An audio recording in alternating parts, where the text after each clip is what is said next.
Semenjak diluncurkan belum genap 1 tahun lalu, sejumlah kasus keracunan usai menyantap menu MBG dilaporkan. Bagaimana pengawasan kualitas makanan bagi para siswa bergabung? Dadan Hindayana, Kepala Badan Gizi Nasional. Selamat malam, Pak Dadan.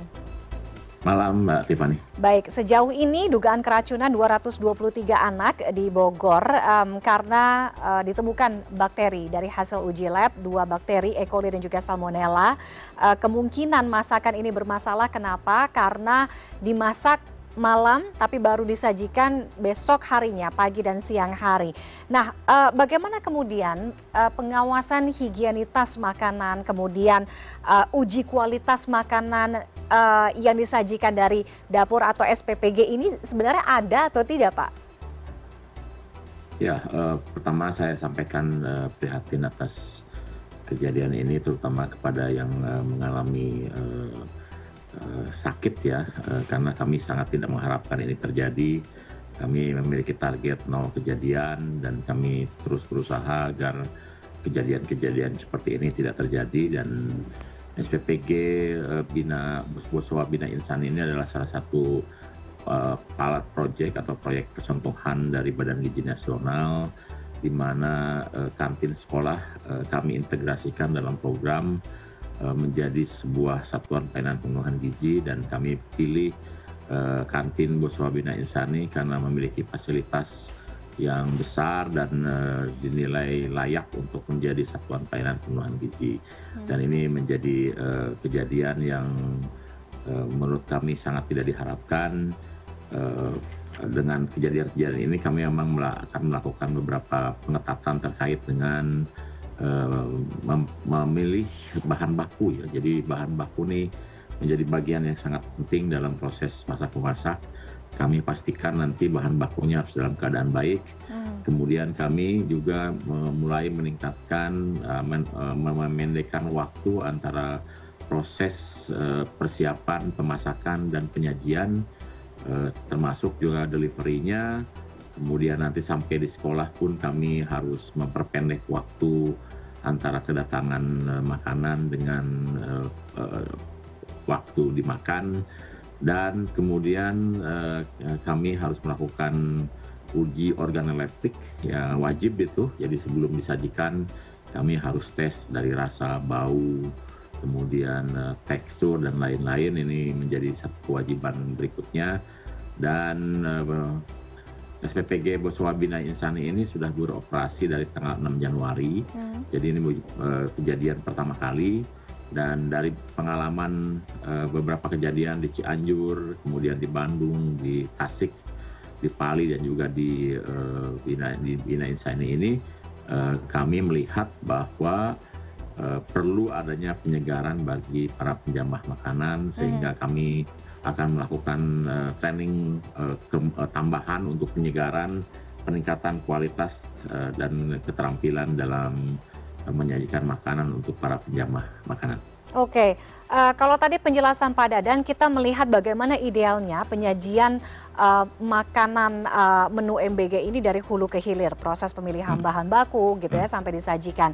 Tapi pertanyaannya soal uji kualitas itu tadi, apakah selama ini uji kualitas itu sudah diterapkan atau belum terkait? Sudah? Oke. Sudah. Karena begini, ini kan program yang masifnya kan sudah dilakukan dari tanggal 6 Januari. Sementara uji coba kami sudah terjadi dari 1 tahun lebih ya. Dan dari pengalaman uji coba kami itu memang bahan baku kemudian masakan rutin dites oleh Dinas Kesehatan masing-masing pemerintah daerah. Dan sebentar lagi mungkin BPOM juga akan terlibat dalam memitigasi hal seperti ini. Oke, kalau uji kualitasnya sudah dijalankan Pak Dadan, tapi mengapa kita masih menemukan kasus keracunan seperti yang ada di Bogor, kemudian juga kasus-kasus keracunan lagi sebelumnya? Apakah di mana kemudian missing link-nya sehingga pengujian kualitas itu ternyata masih saja kita temukan anak-anak atau siswa-siswa yang keracunan. Ini tentunya penting menjadi bentuk evaluasi, apakah soal pengujiannya kah atau bagaimana gitu Pak Dadan? Ya gini, awalnya kami berpikir bahwa SPPG yang barulah yang akan banyak menimbulkan masalah. Hmm. Tetapi dari kejadian di Bogor, di Bandung, di Cianjur, kami melihat bahwa justru SPPG-SPPG yang sudah jalan 3-4 bulan yang kemudian mengalami kejadian pertama kalinya. Oleh sebab itu kami mengambil ketetapan bahwa karena sudah terbiasa ya dan kemudian selama ini baik-baik saja, jadi kehati-hatian tetap harus ditingkatkan dan oleh sebab itu kami berketetapan untuk melakukan training penyegaran untuk para SPPG yang sudah lebih dari 2 bulan melakukan pelayanan terhadap penerima manfaat.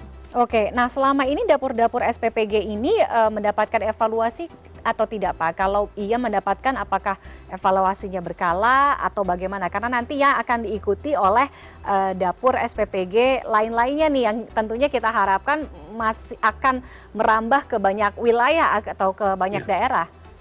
Ya, untuk uji bahan, uji kualitas itu biasanya rutin dilakukan oleh Dinas Kesehatan masing-masing daerah setiap bulan ya karena kami harus pastikan bahan baku itu bebas dari bahan berbahaya, bahan bebas pestisida dan lain-lain.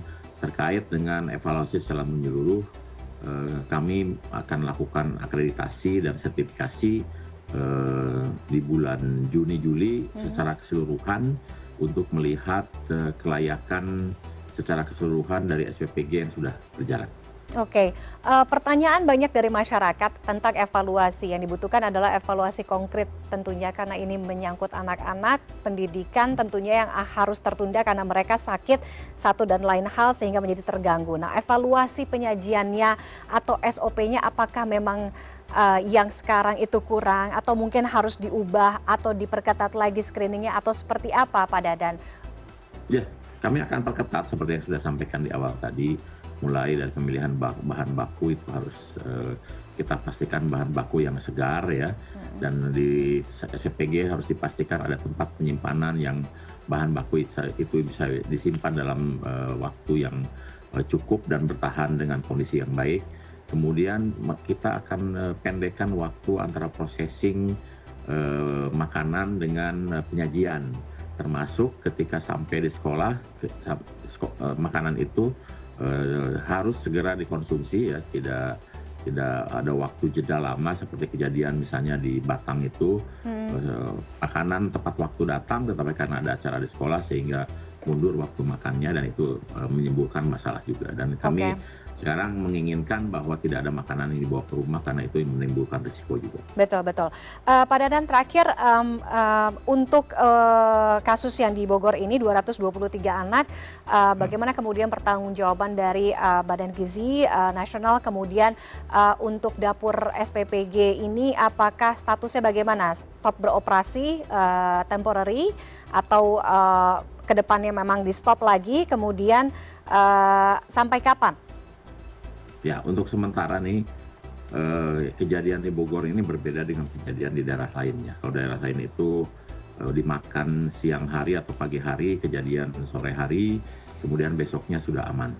Bahkan ada yang dirawat paling maksimal hanya 2 hari. Ini Bogor ini luar biasa, kejadiannya hari Selasa, baru terdeteksi hari Rabu, kemudian korban bertambah di hari Kamis dan Jumat, dan sampai sekarang masih ada yang dirawat. Jadi agak sedikit slow atau lambat dalam reaksi menimbulkan sakitnya, sehingga pada saat hari Rabu Kamis itu SPPG masih tetap jalan karena reaksinya lambat. Tetapi kemudian kami memutuskan untuk menghentikan sementara di Bosowa Bina Insani ini sambil mengeluarkan rekomendasi terkait peningkatan aspek higienis di satuan pelayanan pemenuhan gizinya, sambil kami cek secara mendasar kekurangan-kekurangan dan apabila sudah memungkinkan dan ada hal yang tidak terlalu mendasar dalam kesalahan kami bisa izinkan, kalau tidak mungkin bisa dalam waktu yang agak lama diperbaiki segala sesuatunya.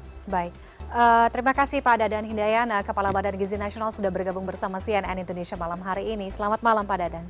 Malam Mbak Tiffany, terima kasih.